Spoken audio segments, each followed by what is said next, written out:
तो हम 17वें अध्याय में पढ़ रहे हैं जैसे कैसे महाराज परीक्षित अपने राज्य की यात्रा पर निकले। और जब वो राज्य की यात्रा पर निकले तो उन्होंने क्या देखा कि एक शूद्र जो कि राजा की वेशभूषा में है, वो एक गाय और एक बैल को मार रहा है, उत्पीड़ित कर रहा है। और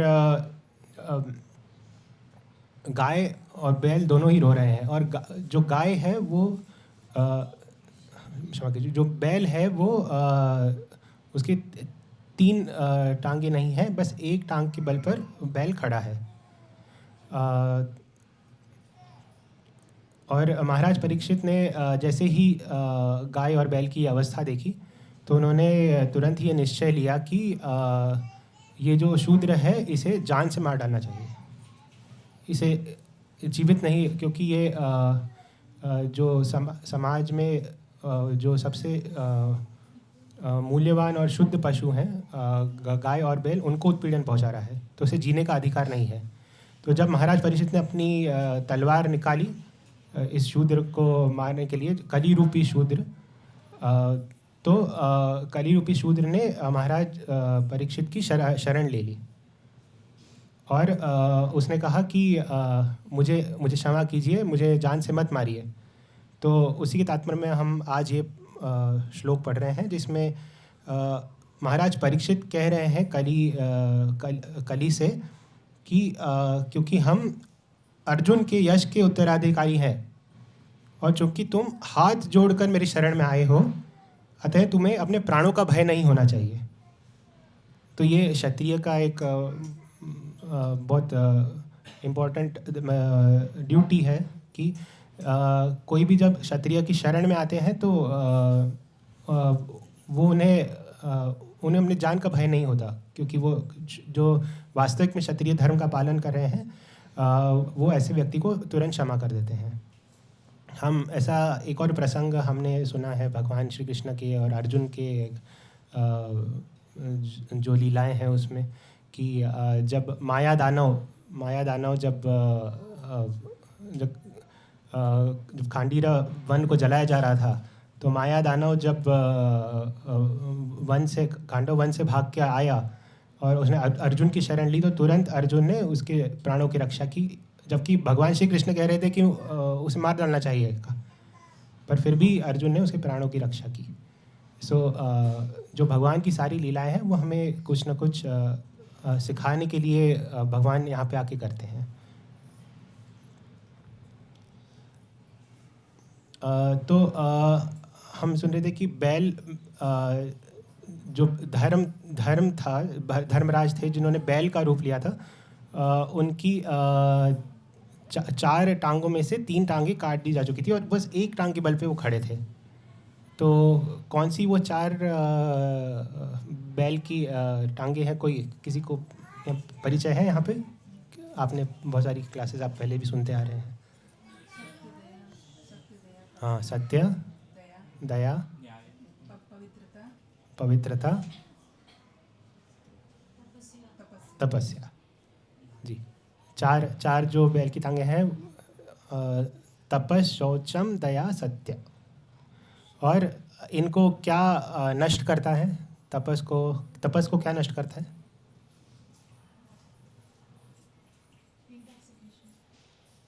नहीं, तपस को नष्ट करता है अवैध स्त्री संग। फिर शौच को क्या नष्ट करता है?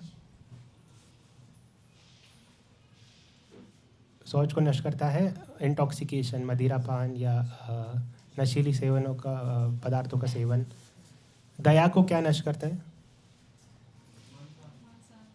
मांसाहार। और सत्य को क्या नष्ट करता है? हाँ, असत्य इज करेक्ट एक्चुअली। जुआ करेक्ट। तो ये चारों जो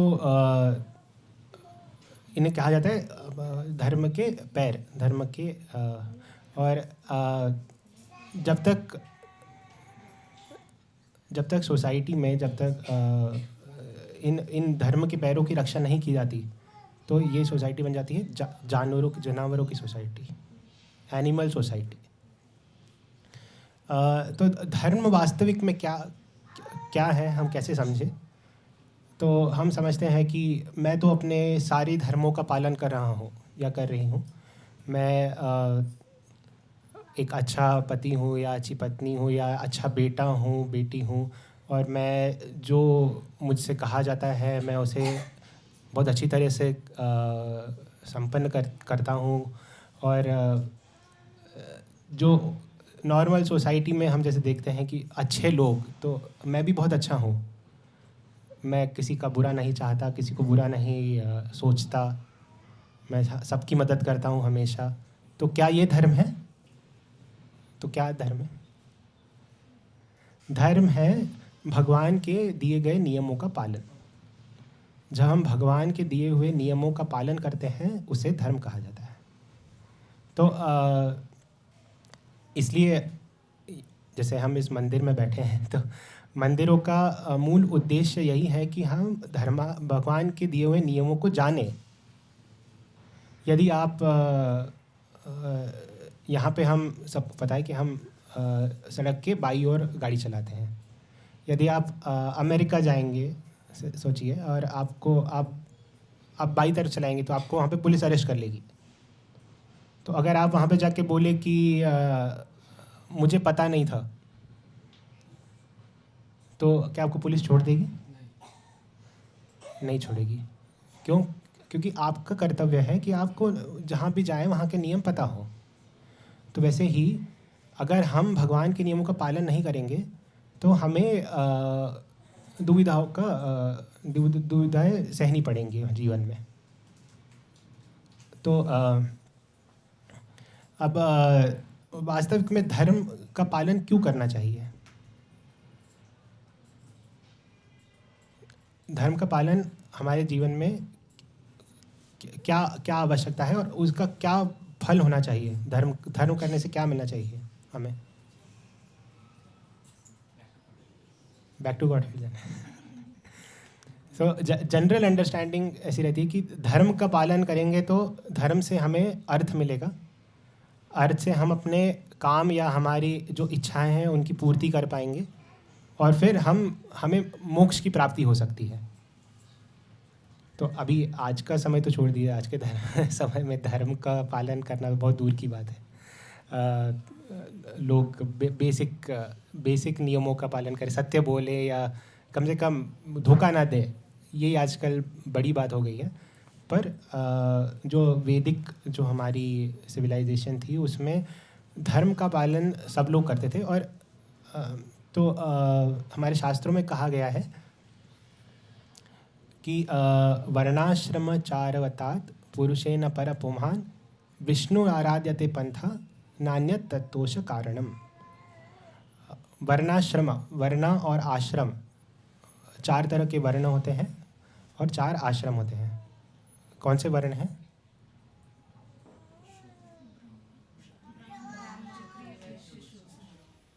हाँ, और आश्रम? गृहस्थ, वानप्रस्थ, सन्यास। तो इन सब का एक वैदिक सोसाइटी में होना बहुत ज़रूरी है। और इसका उद्देश्य क्या है? वर्णाश्रमाचारवतात् पुरुषेण परः पुमान् विष्णुराराध्यते। विष्णु की आराधना करना। नान्यत् तत्तोष कारणम, और कोई कारण नहीं है इसका यही कारण है कि भगवान विष्णु की आराधना करना। तो हम ये भौतिक जगत की सृष्टि इसलिए हुई है ताकि जो जीवात्मा भगवान की भक्ति नहीं करना चाहते थे, तो उनको इस सृष्टि में भेजा गया, इस जगत में भेजा गया। और फिर उनको, मतलब ये एक तरह की एक्चुअली जेल है, जेल में भेजा गया। पर अब जेल का उद्देश्य क्या रहता है? जेल का उद्देश्य है कि वहाँ पे जाके उनको छोड़ दो? नहीं, उनको उनके सुधार में काम किया जा सके। तो इस जेल में हमारे सुधार के लिए भगवान ने कुछ नियम दिए, और वो नियम में आते हैं ये वर्णाश्रम धर्म। और इन धर्मों का पालन करने से हम अपना उत्थान कर सकते हैं, अपना स्पिरिचुअल डेवलपमेंट कर सकते हैं। और उससे हम इस जीवन के अंत में अगर हम इन नियमों का अच्छे से पालन करें, भगवान के दिए हुए आदेशों को माने, तो हम भगवत धाम जा सकते हैं। तो भगवत धाम जाने की क्या ज़रूरत है? क्या क्या आवश्यक है भगवत धाम जाना और कि नहीं है? हाँ हाँ, पर यहाँ पे तो अच्छा है ना सब, यहाँ पे तो दुख है। क्या दुख है आपको? आपको क्या दुख है पर्सनली? हाँ, तो जन्म, जनरली लोग बोलते हैं कि नहीं नहीं इसके बारे में बात मत कीजिए, जन्म मृत्यु, बाप रे। आप क्या बोल रहे हैं? मृत्यु के बारे में क्यों सोचना है? अभी आज में जीना चाहिए, मज़े से रहना चाहिए। पर हम ये देखना भूल जाते हैं। हम हर समय देख रहे हैं। अभी आपने रिसेंटली भी पढ़ा होगा, एक हमारे प्रसिद्ध नेता थे देश के, अजित पवार जी, उनका विमान हादसे में निधन हो गया उनका। तो आपने देखा बहुत बड़ी शोक सभा और बहुत सारे लोगों के मैसेज ऑनलाइन चल रहे थे कि वो बहुत अच्छे नेता थे और हमेशा उन्होंने सबका भला सोचा। तो हमें नहीं पता उसमें कितनी सत्यता है, पर ये हमें एकदम से झटका देता है हमें हमारे जीवन में, जब हमारे किसी परिचित की या हम किसी को जानते हैं उसकी मृत्यु हो जाती है। और फिर हम तब सोचने लग जाते हैं कि मेरे क्या वास्तविक में जीवन का अर्थ क्या है? मैं ऐसे ही जी रहा हूँ, मेरी भी एक दिन मृत्यु हो जाएगी। पर ये थोड़े समय तक ही रहता है और उसके बाद में हम सब भूल जाते हैं और फिर अगले दिन वापस से हमें काम और उसमें लग जाते हैं और ऐसे ही हमारा जीवन चलता रहता है। तो एक्चुअली इसे क्या कहते हैं? इसे कहते हैं शमशान वैराग्य। जब हम किसी शमशान में जाते हैं ना, तो हम देखते हैं कि जो भी हमारा चित परिचित था, उसके शरीर को जलाया जा रहा है। तो हम सोचते हैं कि हमारा जीवन भी कितना व्यर्थ है, हमें भी एक दिन ऐसे ही जला दिया जाएगा। पर जैसे ही हम शमशान से बाहर आते हैं, वैसे ही हम बोलते हैं कि अरे बहुत सारे काम है, मोबाइल पे मिस कॉल होंगे, मैसेज होंगे, तो हम सब भूल जाते हैं। तो इसलिए मंदिरों की आवश्यकता है। इसको ऐसे हज़ार और करोड़ मंदिर भी कम हैं जो मनुष्य को और जागृत कर सके अपने जीवन के लक्ष्य के प्रति, जो हमें बता सके कि हमें वास्तविक में जीवन में क्या करना है। हमें ये मनुष्य जीवन 84 लाख योनियों से गुजरने के बाद मिला है और इसे कैसे कहते हैं ना, लॉटरी लग जाना। तो लॉटरी लग जाने जैसा है। तो बताइए, अगर आपका किसी का लॉटरी लग जाए तो सबसे पहले आप क्या करेंगे? क्या करेंगे? नहीं, खुश तो हो जाएंगे, पैसे का क्या करेंगे? हाँ हाँ, वो सब पसंद है वो सबसे पहले लेंगे। और वो तो वैसे भी आपका संसाधन चल रहा है, आपका जॉब है। लॉटरी लग गया आपका, क्या करेंगे सबसे पहले जाके? कितना करोड़पति? 5-10 करोड़ का लॉटरी आपका बैंक में आज जितना है उससे 10 करोड़ ऐड हो गया, क्या करेंगे?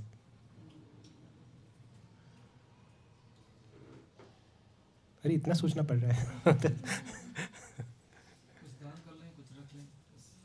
दान कर लेंगे और रख लेंगे। रखे हुए का क्या करेंगे?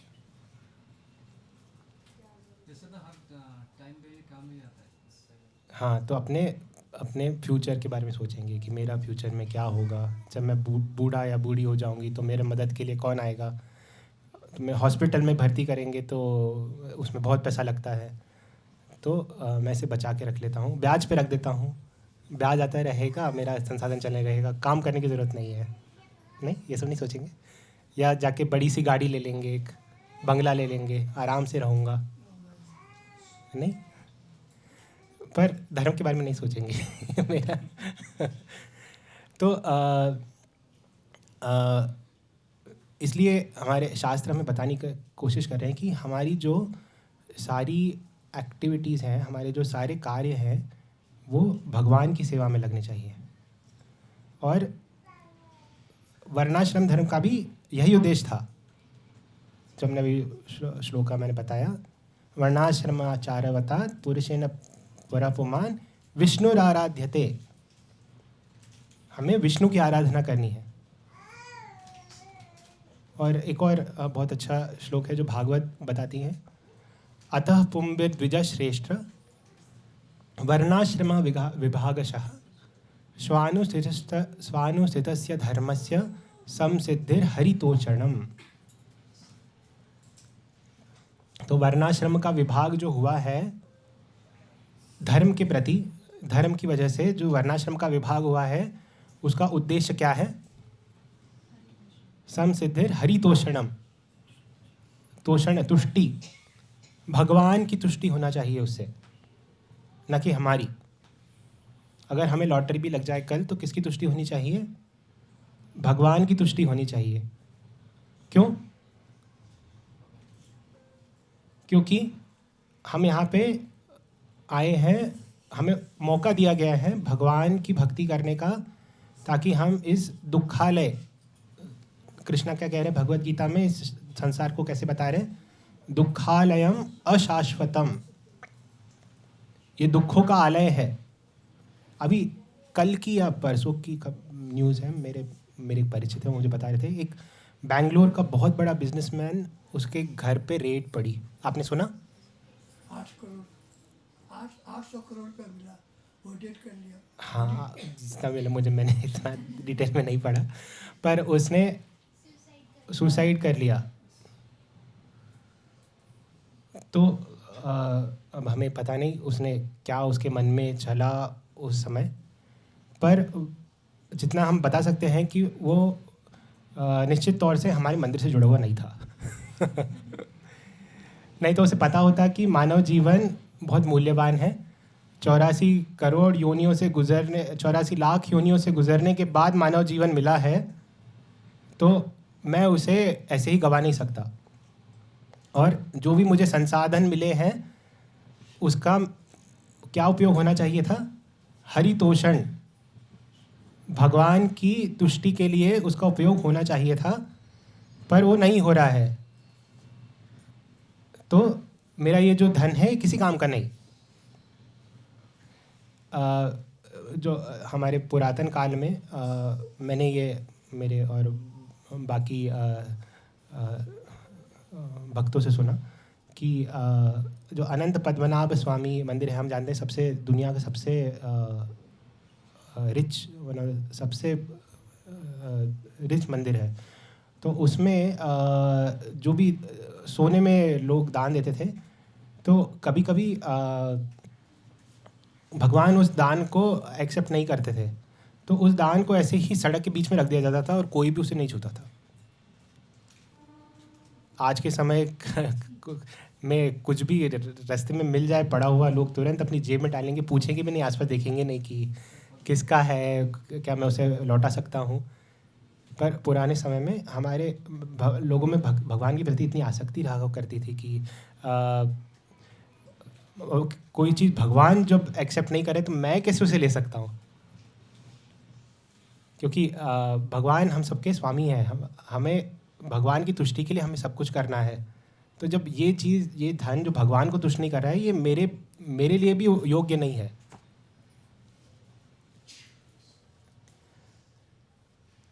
और भागवत एक और जगह बताती है धर्म के ही बारे में।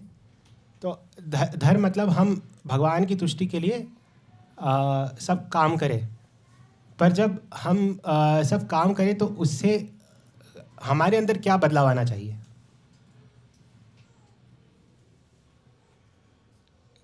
क्या आपको क्या लगता है, हम क्या हो जाएगा? हमारे कुछ अच्छी क्वालिटीज़ डेवलप होंगी, कम से कम सत्यता, दया, क्षमा, हम और संवेदनशील बनेंगे दूसरों के प्रति, कि हम कैसे हमें उनको हमसे, हमारी वजह से कोई तकलीफ़ नहीं होनी चाहिए। ये सब तो डेवलप होती हैं। भागवत कह रही है धर्म स्वानुस्थिता पुंसा विश्वक्सेन कथा सुयः न उत्पादये यदि रतिम श्रम एव ही केवलम। अगर आप धर्म का पालन कर भी रहे हैं, पर विश्वक से न कथा सुयः, अगर भगवान की कथा सुनने के लिए आप में आसक्ति नहीं बढ़ रही है तो आप सिर्फ केवल श्रम एव ही केवलम, प्रभुपाद इसको बताते हैं यूजलेस लेबर, आप अपने समय बर्बाद कर रहे हैं। तो आप सोच रहे हैं कि आप मंदिर आ रहे हैं रोज़, कुछ लोग, या कम से कम हफ्ते में एक बार आ रहे हैं, और फिर अब मैं जो यहाँ पे भी नियम बताए जा रहे हैं उनका मैं सबका पालन कर रहा हूँ, 16 माला जप, फिर भागवत श्रवण, कीर्तन में भाग ले रहा हूँ। तो इस सब से क्या होना चाहिए, चेंज क्या आना चाहिए आप में? भगवान की कथा के प्रति आपका आकर्षण बढ़ना चाहिए। आपको लगना चाहिए मुझे अगर कहीं पे भगवान की कथा चल रही मैं सुनूं जाके क्या बताया जा रहा है भगवान के बारे में। ये आपका टेस्ट है, तब आप कह सकते हैं कि आप स्पिरिचुअल लाइफ में आगे बढ़ रहे हैं। और ये नहीं हो रहा है तो श्रम एव ही केवलम, जैसे आप, प्रभुपाद बताते हैं, जैसे आप खूब परिश्रम कर रहे हैं पैसे कमाने के लिए, और फिर भी आप सालों साल परिश्रम करते रहे और आप गरीबी हैं, क्या हुआ वो? श्रम एव ही केवलम, यूजलेस लेबर। मतलब क्या फ़ायदा उस काम का जब आप पैसे कमाने के लिए काम कर रहे हैं और आप अमीर ही नहीं हो। जैसे आजकल करते हैं ना, आईटी कंपनी वगैरह हर जगह पे खूब परिश्रम करते हैं, खूब, मतलब इतना परिश्रम कि कभी कभी मतलब उनका खूब सारे उनकी हेल्थ ख़राब हो जाती है, पर उसका फ़ायदा क्या? ऐसे प्रभुपाद बताते हैं कि हम इतना परिश्रम करते हैं, पर वास्तविक में हम किस लिए परिश्रम करते हैं हम सब? अगर एक शब्द में बोला जाए कि किस लिए परिश्रम कर रहे हैं, तो जनरली लोग बोलते हैं कि मुझे खाने को क्या मिलेगा, अगर मेरा जॉब चला गया तो मैं क्या खाऊंगा। मुझे याद है मैं जब आईटी कंपनी में काम करता था तो मेरे कलीग थे, बोलते थे कि मेरा जॉब नहीं है तो मैं क्या खाऊंगा कल। तो वास्तव में हम कितना खाते हैं? ज़्यादा से ज़्यादा अगर आप मतलब जवान हैं तो 4 रोटी 5 रोटी एक समय पे, थोड़ा चावल दाल। अगर थोड़ा और वृद्धावस्था की ओर अग्रसर हो रहे हैं तो धीरे धीरे 1 चपाती 2 चपाती उससे ज़्यादा नहीं खा सकते। पर फिर भी परिश्रम इतना ज़्यादा करने की क्या आवश्यकता है अगर उसका कुछ फल नहीं मिले। तो जब भी हम लोगों से मिलने जाते हैं और उनको बताने जाते हैं कि आप भगवद गीता पढ़िए, भगवान के बारे में जानिए, तो क्या बोलते हैं कि समय नहीं है हमारे पास।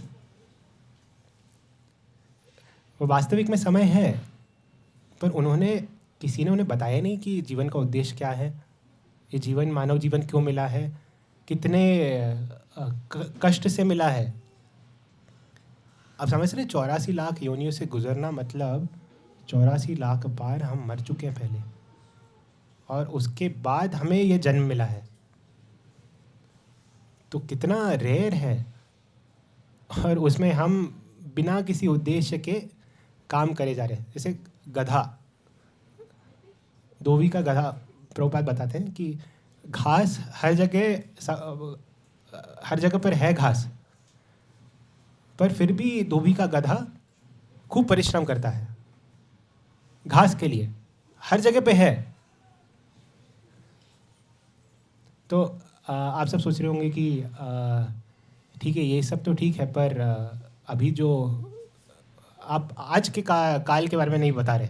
आज के काल में तो हम देख रहे हैं कि कितनी मेहनत करने के बाद में जॉब मिलती है, उसके बाद में उसमें मेहनत नहीं करेंगे तो वहाँ से निकाल देंगे। तो हम कैसे अपना संसाधन चलाएंगे? तो ये हमारी स्थिति इसलिए है क्योंकि हमें भगवान जो भगवान की रक्षा में हमें फेथ नहीं है कि भगवान वास्तविक में हमारी रक्षा करेंगे।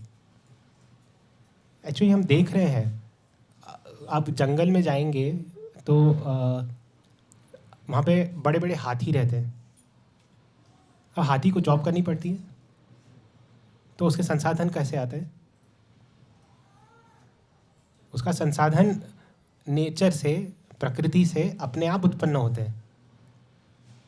वैसे ही हमारे संसाधन भी, अगर हमें भगवान में विश्वास है तो हमारे सारे संसाधनों को भगवान अपने आप हमारे तक पहुंचा देंगे।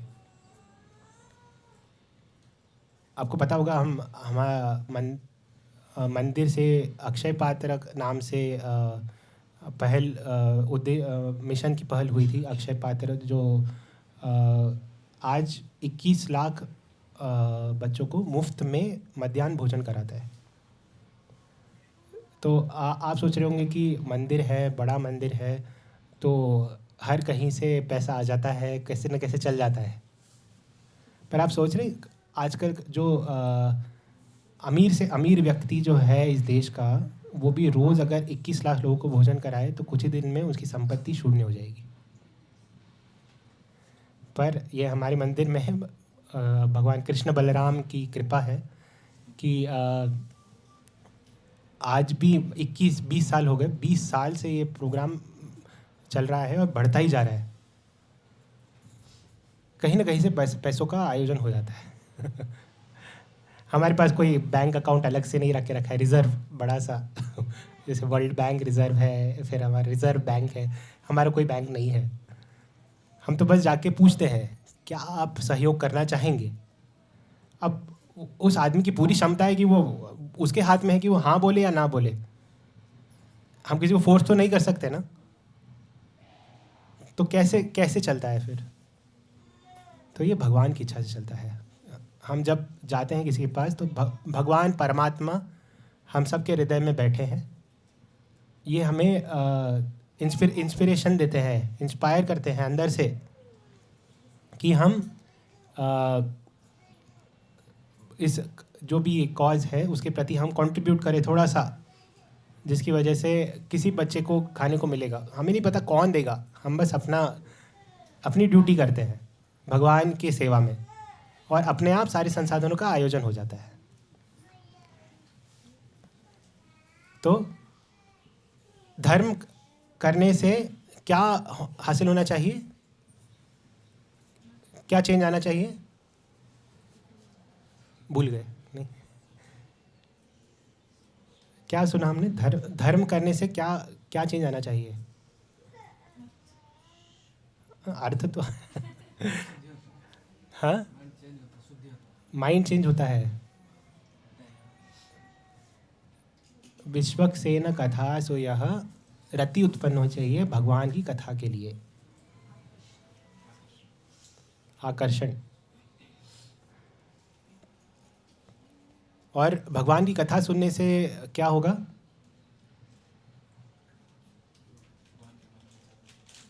नित्यम भागवत सेवया, हाँ, भगवान की भक्ति जगेगी। आगे का श्लोक पता है किसी को? तथा रजस्तमो भावा काम लोभा दयश्चये क्षेत्र एतैरनाविधिम सितम सत्वे प्रसीदति। उससे जो हमारे ऊपर जो 3 गुण जिनका हमेशा असर रहता है, रजोगुण, तमोगुण, सत्वगुण, तो तथा रजस्तमो भावा काम लोभा दयश्चये। रजस तमस की वजह से क्या होता है? काम और लोभ बढ़ता है। पर भगवान की कथा सुनने से ये सब दोष मिट जाएंगे। शेत ऐतर अनावृत्तिम स्थितम सत्वे प्रसिद्धि। अब सत्व गुण में स्थित हो जाएंगे। आगे भागवत बोलती है, भिद्यन्ते हृदय ग्रंथि छिद्यन्ते सर्व संशयाः क्षीयन्ते चास्य कर्माणि दृष्ट एवात्मनीश्वरे। अब हमारे हृदय में ग्रंथि है। क्या ग्रंथि है? हम अटैच्ड है। जैसे आप देख रहे होंगे कि प्रभु जी ने तो सब परिवार वगैरह सब छोड़ दिया, अब ये तो भक्ति की बातें कर रहे हैं, मैं कैसे करूं? तो हमारे हृदय में ग्रंथि बंधी हुई है, इस जगत के लिए आसक्ति बनी हुई है। आपने कुंती महारानी की प्रेयर पढ़ी है? कुंती महारानी प्रे करती हैं कि मेरा जो ये यदु वंश और पांडु और वृष्णि के लिए मेरी जो आसक्ति है, हे भगवान उसे आप नष्ट कर दीजिए, कि मेरी आसक्ति सिर्फ आपके प्रति रहे। तो ये कुंती महारानी प्रे करें। हमारे हृदय में भी बहुत सारी ग्रंथियां हैं, हम इस जगत से किसी न किसी तरह से अटैच हो गए हैं। तो जब हम भगवान की कथा सुनेंगे तो क्या होगा? भिद्यन्ते हृदय ग्रंथि, ये ग्रंथि को काट दिया जाएगा। नॉट गठान को भागवत कथा काट देती है। भिद्यन्ते हृदय ग्रंथि। और आपके जो सारे संशय हैं आपके मन में, जैसे हम सोचते थे ना हमें भगवान में आसक्ति नहीं है, कि हमें कैसे हमारा मेंटेनेंस भगवान करेंगे। तो जब हम पर नित्य भागवत सुनते हैं तो हमारे सारे संशय मिट जाते हैं। कैसे मिट जाते हैं? दृष्ट एवात्मनिष्ठ, हम भगवान का साक्षात्कार करेंगे। हमें भगवान आंखों, जैसे मैं आपको सामने दिख रहा हूँ वैसे आपको भगवान सामने दिखेंगे, तो आपके इसमें कोई संशय रह जाएगा आपके मन में, भगवान है या नहीं है, या भगवान मेरी रक्षा करेंगे नहीं करेंगे? सामने खड़े हैं आपके।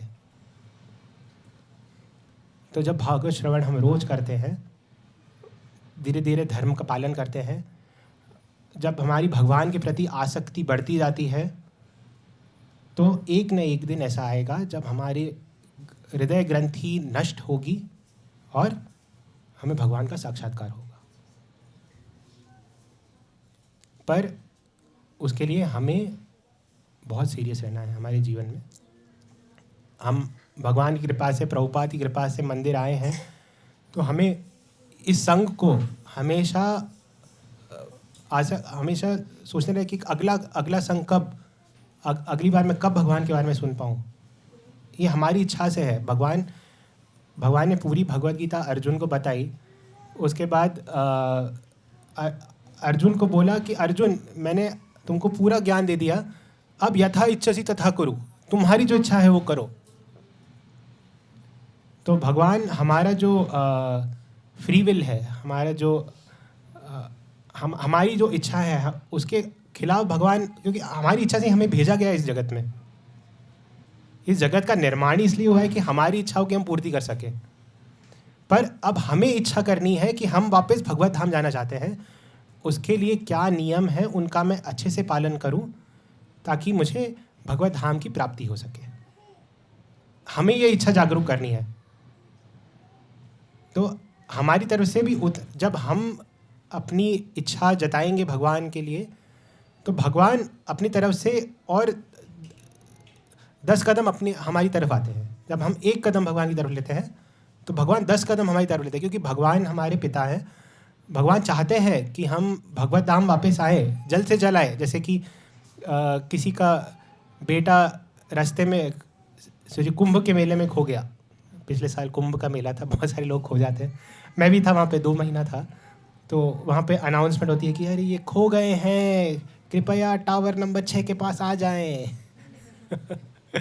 तो ऐसे सुनने में हम हंस रहे हैं, पर वहाँ पे जो परिवार रहते हैं उनका वो खूब टेंशन में रहते हैं कि अरे मेरे कपड़े भी नहीं हैं, मैं ऐसे ही खड़ा हूँ टावर के पास। क्योंकि वो स्नान करने जाते हैं तो निकाल के जाते हैं, और फिर बाहर निकलते हैं तो एक आदमी दूसरी तरफ, बाकी परिवार दूसरी तरफ।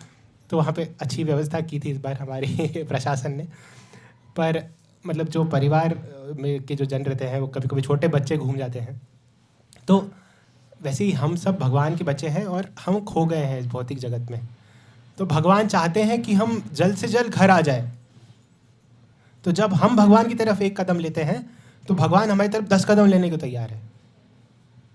पर हम बीच में झिझक जाते हैं, हम पीछे हट जाते हैं कि नहीं नहीं नहीं नहीं, ये तो संन्यास का मार्ग हो जाएगा, मैं कैसे पालन करूँगा। पर यही इसलिए हम भागवत सुनना बहुत ज़रूरी है कि देखिए हमें समझना है कि असली संन्यास क्या है।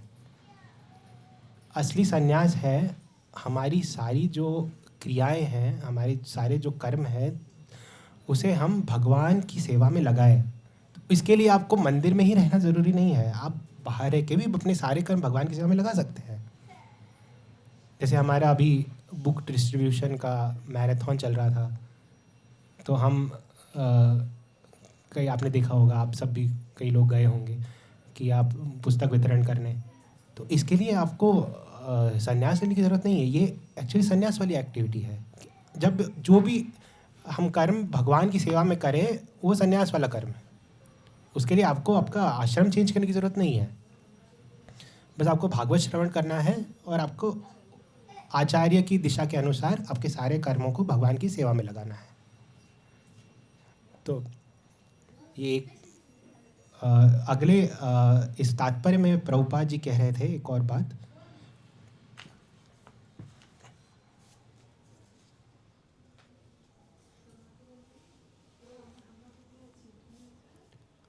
तो भगवान चाहते थे कि संसार में महाराज युधिष्ठिर तथा उनके वंशज महाराज परीक्षित जैसे आदर्श राजा राज्य करें। अतएव महाराज परीक्षित जैसे उत्तरदायी राजा अपने राज्य में अधर्म के मित्र को पांडवों की कीर्ति का मूल्य चुकाकर फूलने फलने की अनुमति नहीं दे सकते थे। प्रभुपाद कह रहे हैं, राज्य में भ्रष्टाचार उन्मूलन करने का यही एकमात्र उपाय है, अन्य कोई उपाय नहीं है। तो अभी आपको याद होगा जब हमारी जो सेंटर में जो गवर्नमेंट है, मोदी का जो नरेंद्र मोदी जी जो प्रधानमंत्री बने और उनका राज्य है, तो उनका सबसे पहला जो प्रॉमिस उन्होंने किया था, क्या किया था? भ्रष्टाचार को हम मिटा देंगे, हम स्विस बैंक से सारा धन है वापस लेके आ जाएंगे। अब वो कितना हुआ वो पता नहीं मुझे पर भ्रष्टाचार तो अभी भी है। जैसे हमने अभी सुना, वो बिजनेसमैन ने खुदकुशी कर ली, तो 800 करोड़ 8,000 करोड़, देखिए तो 8,000 करोड़ उसके पास संपत्ति थी, अवैध रूप से ही उसने संचय किया, तभी उसने खुदकुशी की। और किसी को तो क्या कहते हैं, चूना लगाया होगा तभी बहुतों को लगाया होगा तभी उसने 800 करोड़ ना, 8,000, मेरे को 800 करोड़ में ज़्यादा लगता है, तो 8,000 मुझसे अंदर 8,000 करोड़ तभी उसने अपने पास संभाल के रखे। तो भ्रष्टाचार तो नहीं हटा है। तो प्रभुपाद क्या कह रहे हैं? महाराज युधिष्ठिर तथा उनके वंशज महाराज पति जैसे आदर्श राजा राज्य करें, और महाराज परीक्षित जैसे उत्तरदायी राजा अपने राज्य में अधर्म के मित्र को पांडवों की कीर्ति का मूल्य चुकाकर फलने फूलने की अनुमति नहीं दे सकते थे। तो जो भगवान कृष्ण कहते हैं भगवत गीता में, दैवी गुण क्या होते हैं? भगवान कह रहे हैं 16वें अध्याय में भगवान ने कहा है, अभयम सत्व संशुद्धिर ज्ञान योग व्यवस्थिति दानम दमश्च यज्ञश्च स्वाध्याय तप आर्जवम अहिंसा सत्यम अक्रोधस त्याग शांतिर अपैशुनम दया भूतेषु अलोलुप्त्वम मार्दवम हरिर अचापलम तेजस क्षमा धृति शौचम अद्रोह नातिमानिता। ऑनर नातिमानिता, मैं इसलिए बता रहा हूँ कि ये दैवी गुण है सारे जो भगवान बताना चाह रहे हैं, और उसमें से एक गुण है ये। प्रभुपाद इसको एक्चुअली इंग्लिश में ट्रांसलेशन करते हैं पैशन फॉर ऑनर। अगर हम भगवत गीता में भी भगवान जब अर्जुन ने युद्ध करने से मना कर दिया, तो भगवान ने अर्जुन को क्या कहा? अकीर्तिम चापि भूतानि कथयिष्यन्ति ते वयम। मतलब अर्जुन, तुमने जो कीर्ति तुमने हासिल की है बहुत बड़े योद्धा की, तो अगर तुम इस धर्म युद्ध से पीछे हट जाओ तो बाकी लोग तुम्हारे बारे में क्या बोलेंगे? अकीर्तिम, तुम्हारी निंदा करेंगे, तुम्हें अपशब्द कहेंगे कि अर्जुन तो डरपोक था, पीछे हट गया। वो तुम्हारे जो कई युद्ध तुमने लड़े हैं वो उनको याद नहीं रहेगा वो सब। वो तुम्हारी अकीर्ति करेंगे कि डरपोक था और इसलिए पीछे हट गया। भगवान अर्जुन को समझाने की कोशिश कर रहे हैं ऐसा। अकीर्तिम चापि भूतानि कथयिष्यन्ति ते व्ययम संभावितस्य चा कीर्तिर मरणात् अतिरिच्यते। इस अकीर्ति से अच्छा है कि तुम मर जाओ। जो हमारे बिजनेसमैन हैं वो भी इसलिए सुसाइड किया है उन्होंने नहीं, क्योंकि उनको अकीर्ति का भय था। तो उन अकीर्ति वो सह नहीं पाए। भगवान भी कह रहे हैं कि ऑनर, अकीर्ति से ऊंचा कुछ नहीं है। अगर आपके पास खूब पैसा भी है पर आपका सोसाइटी में आपको सब लोग अपशब्दों से बुलाते हैं, आपको बोलते हैं चोर, लुच्चा। मैं जब हम बाहर जाते हैं ना तो हम कई लोगों से मिलते हैं। तो मुझे याद है एक बहुत हमारे बेंगलुरु का एक जाना माना हॉस्पिटल है, उसके जो मतलब ओनर हैं तो वो अपने गांव में खूब चैरिटी करते हैं। गांव में जाकर खूब दान धर्म करते हैं और सब लोगों से अच्छा व्यवहार बना के रखते हैं।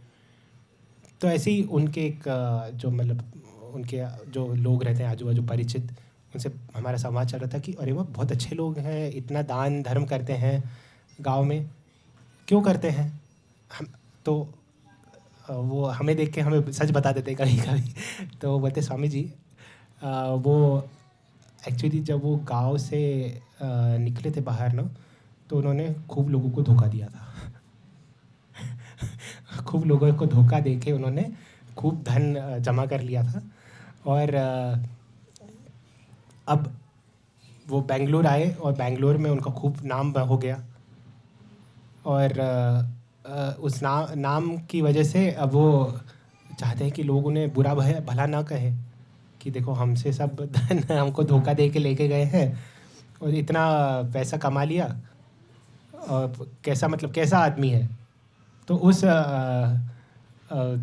उसका प्रतिकार करने के लिए वो जाके गांव में खूब दान धर्म करते हैं ताकि उनके बारे में कोई बुरा ना बोले। तो अकीर्ति कितना मतलब लोग कितने संवेदनशील रहते हैं इसके बारे में। तो हम सुन रहे थे दैवी गुण क्या होते हैं। तो मान और कीर्ति ये एक क्षत्रिय के लिए बहुत इम्पोर्टेंट है, बहुत आवश्यक है। तो जब जो भी रूलिंग पार्टी है, तो हमारे प्रेजेंट टाइम में रूलिंग पार्टी मतलब क्षत्रिय मतलब एडमिनिस्ट्रेटिव क्लास, जो लोगों को रक्षा देते हैं और उनके सोसाइटी का रखरखाव देखते हैं कि सब लोग अपने धर्म की जो भी उनका धर्म है उसका निर्वाह कर रहे हैं कि नहीं। तो यहाँ पे एक्चुअली जो भगवान जो कह रहे हैं नाति मानिता दैवी गुण जो है उसमें एक्चुअली कह रहे हैं नाति मानिता मतलब किसी भी कीर्ति की एक्सपेक्ट नहीं करना, किसी ऑनर को एक्सपेक्ट नहीं करना। नाति मानिता मान की मान ये नहीं देखना कि मान चाहिए मुझे, हमेशा हर जगह मान नहीं देखना। पर भगवान कह रहे हैं किसके लिए ये अच्छा गुण है? ये अच्छा गुण है शूद्रों के लिए। शूद्रों के लिए अच्छा गुण क्यों है? क्योंकि जो 4 वर्ण हैं उनमें शूद्रों को सबसे नीचे देखा जाता है और उसके हिसाब से जो शूद्र है उसको अनावश्यक उसको खूब मान नहीं होना चाहिए कि अरे मैं तो क्या सेवा करता हूँ। जनरली ये भी मान आ जाता है लोगों में कि अरे मैंने जो सेवा की है वो बेस्ट है। तो ये मान नहीं आना चाहिए शूद्रों में, इसलिए ये दैवी गुण है। पर जो क्षत्रिय है, जो राजा है, इसलिए प्रभुपाद क्या ट्रांसलेट करें नाति मानिता को पैशन फॉर ऑनर। जैसे हम पैशन फॉर मनी कहते हैं ना, हमें मनी, पैसे के लिए पैशन होना चाहिए तभी आप पैसा कमा सकते हो। तो वैसे जो वास्तविक में जो अच्छे राजा हैं उनमें क्या रहता है? Passion for honour. उनको मान चाहिए। क्यों चाहिए? खुद के लिए नहीं चाहिए, क्योंकि राजा को कहा जाता है भगवान का प्रतिनिधि। तो जब राजा को मान दिया जाए तो as good as giving honour to God, भगवान को मान देना, क्योंकि राजा भगवान के प्रतिनिधि के रूप में अपने कार्यों का निर्वाह करते हैं। और जब सोसाइटी में ऐसे राजा हों तभी क्या नहीं रहेगा? भ्रष्टाचार नहीं रहेगा। नहीं तो हमेशा सोसाइटी में भ्रष्टाचार रहेगा जब तक ऐसे राजा ना हो।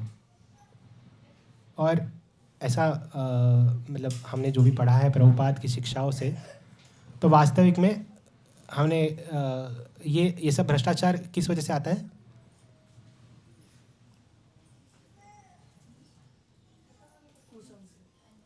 नहीं, जो हमने क्लास में बोला उसमें मैंने बताया अभी। नहीं, पैशन फॉर मनी तो किस वजह से आ रहा है? पर तथा रजस तमो भावा काम लोभादयश्चये। रजस और तमो गुण के संसंग की वजह से क्या आ रहे हैं? काम और लोभ। और जब कोई बहुत लोभी होगा तभी तो वो भ्रष्टाचार करेगा, नहीं तो वो भ्रष्टाचार क्यों करेगा? तो कैसे हट सकता है भ्रष्टाचार? शेत एतैरनावृद्धिम सितम सत्वे प्रसीदति। कैसे? नित्यम भागवत सेवया। जब भागवत का श्रवण करेंगे तो क्या होगा? तथा रजस तमो भावा काम लोभादयश्चये शेत एतैरनावृद्धिम स्थितम सत्वे प्रसीदति। तब हम काम लोभ हमारे हृदय से नष्ट हो जाएंगे और सत्व गुण में हम स्थित हो जाएंगे। और फिर उससे क्या होगा? हाँ, क्या नहीं होगा? भ्रष्टाचार नहीं होगा। और उससे और क्या होगा?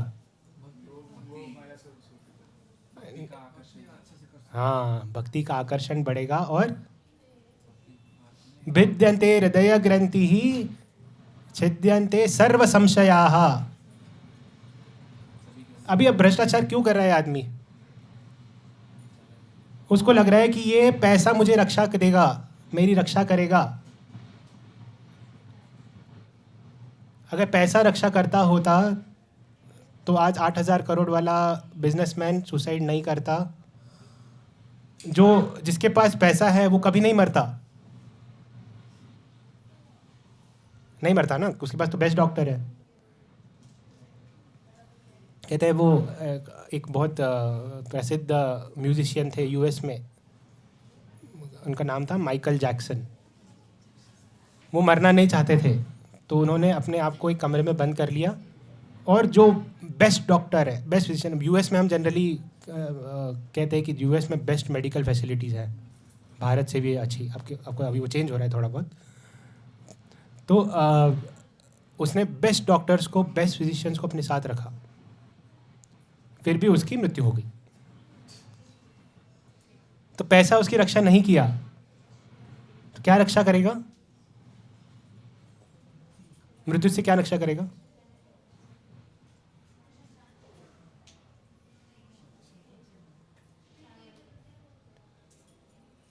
तो देखिए, मृत्यु से रक्षा तो कोई नहीं कर सकता पर हमें समझना है कि मृत्यु किसकी हो रही है। तो मृत्यु हो रही है वास्तविक में शरीर की, और मैं कौन हूँ? श्योर? हाँ, गीता में कहा है, गीता में तो कहा है, पर आपको क्या लगता है आप शरीर नहीं हो आत्मा हो?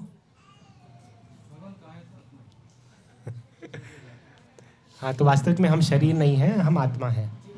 कैसे हम जान सकते हैं हम शरीर नहीं है, हम आत्मा हैं?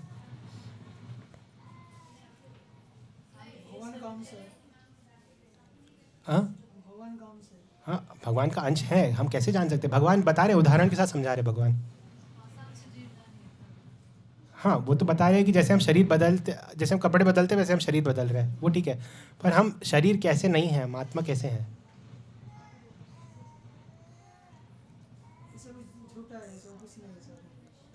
नहीं नहीं, झूठा नहीं है ये पुस्तक वास्तविक में है यहाँ पे, झूठा कैसे है?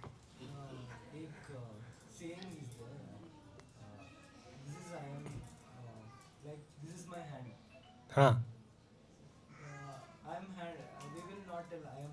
हाँ हाँ, करेक्ट। प्रभुपाद बताते हैं, हम कहते हैं कि ये मेरा हाथ है, ये मेरा सर है या मेरी आँखें हैं। मैं नहीं बोलता ये मैं हूँ, मैं आँखें नहीं बोलता, मैं हाथ नहीं बोलता हूँ। ये एक तरीका है पता करने का। भगवत गीता में भगवान क्या बता रहे हैं? बहुत प्रसिद्ध श्लोक है, देहिनोऽस्मिन् यथा देहे कौमारं यौवनं जरा तथा देहांतर प्राप्ते धीरस्तत्र न मुह्यति। जो देही है, देही मतलब आत्मा, अस्मिन् यथा देहे, वो इस देह के अंदर है, और वो देह जो है वो अलग अलग स्टेजेस से गुजर रहा है। क्या स्टेजेस है वो? कौमार, यौवनम, जरा। अभी आपका 10 साल पहले का फोटो उठा के देखेंगे तो आपको दिखेगा कि ये तो एकदम अलग अलग व्यक्ति है, पर आप बोलेंगे फिर भी मैं ही हूँ। तो आपको शरीर तो पूरा, आपका बचपन का ही फोटो आपके अगर खींचा होगा, मम्मी पापा खींचते, छोटा सा हम बच्चे थे, तो बोलते अरे ये भी मैं हूँ, और जो 10 साल पहले था वो भी मैं हूँ, और अगर मैं आईने में देखूँ तो मैं अभी पूरा अलग दिख रहा हूँ, वो भी मैं ही हूँ। तो ये कैसे संभव है? हाँ, नहीं, शक्ल तो मिल जाती है, पर आप समझिए कि जो शरीर है वो हमेशा बदल रहा है, पर आपके अंदर ऐसा कुछ है जो कभी नहीं बदल रहा, जिसकी वजह से आप बोलते कि ये तो वही व्यक्ति है। चेहरा भी बदल रहा है ना, चेहरा भी सेम थोड़ी ना है। कभी कभी वृद्धावस्था में पहुंच जाएंगे तो बिल्कुल चेहरा भी नहीं मिलेगा, पूरा झुर्रियाँ आ गई हैं, पूरा लटक गया सब कुछ, नाक लटक गई, कान लटक गए।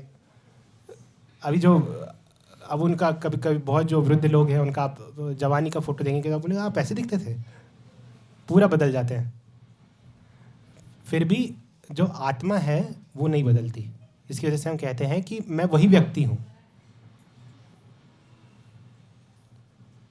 तो भगवान बहुत अच्छे उदाहरण के साथ में समझा रहे हैं कि कैसे हम शरीर नहीं है, हम आत्मा है। हाँ, ओह सॉरी। तो किसी को कुछ अगर एक दो सवाल है वो पूछ सकते हैं, वरना हम क्लास को विराम देंगे। किसी को सवाल है? नहीं, तो आज हमने क्या सीखा? अगर हम एक सारांश ले पूरे जो हमने आज सीखा उसका, तो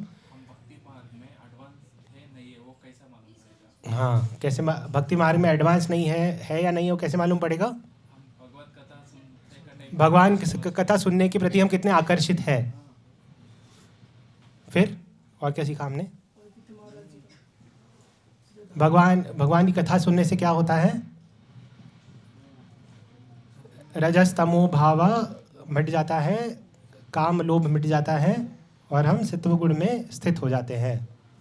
और भ्रष्टाचार मिटाने का सबसे आसान तरीका क्या है? नित्य भागवत हमारे लिए है। राजा जो है उसका पैशन फॉर ऑनर होना चाहिए, क्योंकि महाराज परीक्षित कह रहे हैं कि पांडवों की कीर्ति का मूल्य चुकाकर कली पुरुष को फलने फूलने की मैं अनुमति नहीं दे सकता, तुम्हें इस राज्य से बाहर जाना पड़ेगा। तो जब राजा ऑनर के लिए, कीर्ति के लिए, और किसकी कीर्ति है वो, किसकी कीर्ति के लिए? राजा खुद की कीर्ति के लिए जीता है? भगवान की कीर्ति के लिए। क्यों? क्योंकि राजा भगवान का प्रतिनिधि है। तो ये सब आज हमने सीखा क्लास में। हम यही क्लास को विराम देते हैं। श्रीमद् भागवतम की, विश्व गुरु श्रील प्रभुपाद की।